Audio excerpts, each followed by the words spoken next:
বেলা অনেকটাই হয়ে গেছে, এবার হচ্ছে রান্না বসাবো। আর আজকে ভাজবো হচ্ছে একটু পাঁপড়। আগের বারে যে পাঁপড়টা ভেজেছিলাম ওটা প্রায় 3 দিন মতন তো গেছে, সবাই কম বেশি একটা দুটো করে খেয়েছে। তার মধ্যে বাবাই হয়তো শুধু খায়নি, একটা খেয়েছিল। বাবা তেমন পাঁপড় খায় না। তো যাই হোক, আমার এদিকে পাঁপড় ভাজা হয়ে গেছে। আর আজকে রান্না করব আর হচ্ছে চিংড়ি মাছ নিয়ে নিয়েছি। চিংড়ি মাছ দিয়ে হচ্ছে কচুরলতি করব। কালকে রাতে হচ্ছে এটা ছাড়িয়ে সেদ্ধ করে রেখে দিয়েছিলাম, যাতে সকালে জিনিসটা করতে অনেকটা সুবিধা হয় আর তাড়াতাড়িও হয়ে যায়। তো এখানে হচ্ছে কচুরলতি তরকারি আমার হয়ে গেছে। দেখে তো মনে হচ্ছে ভালোই হয়েছে, কালারটা তো তেমনই লাগছে। তো পাঁপড়টাও আমার এদিকে ঠান্ডা হয়ে গেছে, এবার হচ্ছে কৌটোয় ঢুকিয়ে নেবো, কারণ বেশিক্ষণ আবার রাখলে বাইরে আবার নরম হয়ে যাবে।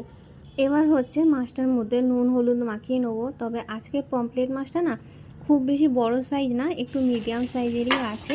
কালকে এটা এনে রেখে দিয়েছিলাম, কারণ হচ্ছে শনিবার আমি বাজার করে রাখলে অনেকটাই সুবিধা হয়, নাহলে রবিবার দিনকেও অনেকটা চাপ হয়ে যায় কাজের। আর আজকে মাছের তরকারিটা করব একদম অন্যরকমভাবে। এর আগে যতবারই করেছি সরষে বাটা দিয়েই করেছি, মা যেরকম করে, মানে আমার মায়ের থেকেই তো শেখা, তো সেইভাবেই করি। আজকে মাছের তরকারিটা করেছি পুরোটাই পেঁয়াজ রসুন দিয়ে, আর একটু বাদাম বেটে করেছি। ফার্স্ট টাইম করেছি এরকম, জানি না কেমন হবে, তবে খেলে বোঝা যাবে যে কেমন হবে। তো এখানে আমার মাছের তরকারি রেডি হয়ে গেছে প্রায়।